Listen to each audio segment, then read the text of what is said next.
Okay, let me break it down how it all started, because I've been sharing war stories, I've been sharing prison stories. It's kind of in the middle, but this is how it all began. I'm from Oceanside, California, born and raised San Diegan. I was a surfer, skater, snowboarder. I just like smoking weed. I started smoking weed at like 13 or 12. By the time I was 14 or 15, I was like, fuck this, I need to get this shit for free. So obviously the natural progression was to start slanging. So then I get myself like a quarter ounce. I still remember it till this day. I had a little like clear box with each gram in it. I thought I was doing big things. I bought it for like 70 bucks. I was gonna make 140 off it. Back then a gram of fucking chronic was like 20 bucks. So then, I just start pushing weight, slowly moving up the ladder, selling ounces, selling pounds, and then it moved on to about 20 pounds. And once I got to that level, I met some connects that said, hey, why don't you approach the people you know who get some big packs, and you can give them packs, and you could get a big ass shipment, a big ass load. I got you. So at this point, my boy, he fronted me like 100 pounds. It was some BC weed, and it was like the hash plants, the juicy fruits, and the fucking just the normal BC fucking that came in the vacuum seal bags. That shit would come out one big nugget. Psh, you just put it in a trash can to weigh it. I'd tar a trash can on top of like a mailing scale, and then I just put the big old fucking, the whole pound in there, boom. And I'd be like, oh, 448. Most of the time they were like 6 grams over, so I would take the extra.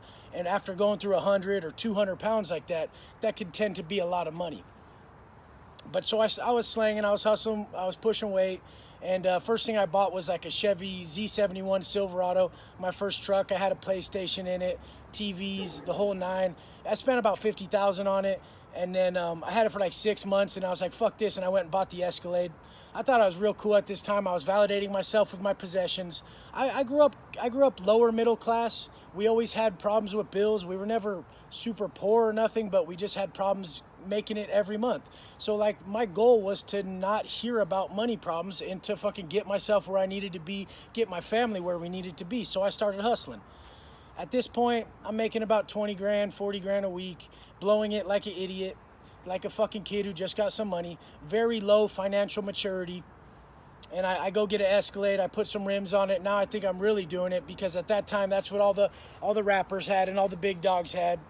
But this lasted for a while. I would live with my girlfriend in Encinitas, and we would, I'd pick up some big ass shipments and then middleman them. I'd also middleman AZ pounds from out of state, and then I would middleman the ODs coming from Northern Cal. But it all just ended bad. Like anything we don't earn, anything that comes from ill-gotten means, then it's always going to end up a curse instead of a blessing. And people are like, how can weed be ill-gotten means? I mean, it just, in all reality, it's not the most beneficial for everyone's progression. I mean, a lot of people aren't going to agree with that. I've smoked weed, I've not smoked weed, and I guess it's good for some people, but imagine the dude who's just smoking to get by mentally, and he don't really have the money, and he's spending all his money on that shit. It's just not the best. But the main aspect of it is when you're pushing weight like I was, violence comes along with that shit. So when you're pushing 150 packs, 200 packs, I mean, there's a lot of money involved, and once the money is involved, then the violence comes along. So this is why mainly weed's detrimental. I don't see a problem with it if you were growing your own weed and smoking it just to feel good and calm down and relax. That's cool. But once there's large amounts of money involved, it just becomes a problem. That's just how crime will always be. So don't get mistaken when you get up in that you're gonna fucking have a situation like me arise. So my situation was that someone fronted someone, some violence happened, motherfucker got his wig split, and then all of a sudden 8 months later I get picked up by the US Marshals. I get charged with assault, great bodily injury with a deadly weapon. I get charged with robbery in the first degree. I get charged with burglary in the first degree. I get charged with battery with serious bodily injury. And I mean, these were serious charges. They're all strikes. This was when I started, this was at the end of everything, but all through that time, I was living like a dipshit. I was popping bottles, I was drinking, I was hooking up with women, I was doing all the shit that I'm against today. And the only reason I'm against it today is because I really looked inside and I saw about how it made me feel. And I know there was negativity attached to all that because of the regret that ensued after these acts. So I go hook up with a random chick, and obviously I feel like shit after. And why would I feel like shit? Because she probably had more feelings for me than I did for her. And when we start fucking with people's hearts, this is when we build up karmic debt. And then it also goes along with when you're pushing up on people to pay you, and you know they really don't have the money, shit like that. You're building up karmic debt by just putting out that negativity in the universe. And this is always going to come from ill-gotten means, or just acting in the wrong manner, acting out of our conscience, acting out of the golden rule. Because in all reality, these are two different situations. But going and hooking up with people, like, flip that around. Like, what if you really fell for that chick and she was just using you? I mean, that's why I don't do that no more, because I feel like if I ever want real love, I have to fucking treat the sanctity of love with respect and not build up karmic debt in that area. These are just ways that I feel now, and I totally believe in the laws of the universe to the fullest because I've seen them happen so much. But along back to the slanging, I mean, we were pushing weight. We'd go snowboarding. We had dope-ass pads. One of my pads was like 1.6 mil. I had a fucking barbecue, a pool with a kegerator. I had a game room, stand-up video, fucking arcade games. People would be at my house. I wouldn't even know who they were. And it was like a 5,000 square foot home in Encinitas. And I would just come down like with like no shirt on, like my pants like fucking falling off. Like I was just a mess. Like I just wasn't put together. I was doing shit I shouldn't, drugs I shouldn't, drinking too much, and just throwing away my potential, chasing pleasure 24/7, which always, there is no end to that. When we perpetual pleasure chase, we totally take away the power of the moment. So since I got my money through ill-gotten means, I could be at the nicest place and not even enjoy it. But now, since I went and sat down for a while, since I really look inside and I look for the deeper meaning and shit, I withdraw from pleasure a lot, so that when I go do these things, it has much more power, has a more profound effect, and it just feels greater. And I know I'm kind of, I'm kind of the person who will take everything to the extreme, so I have to limit myself.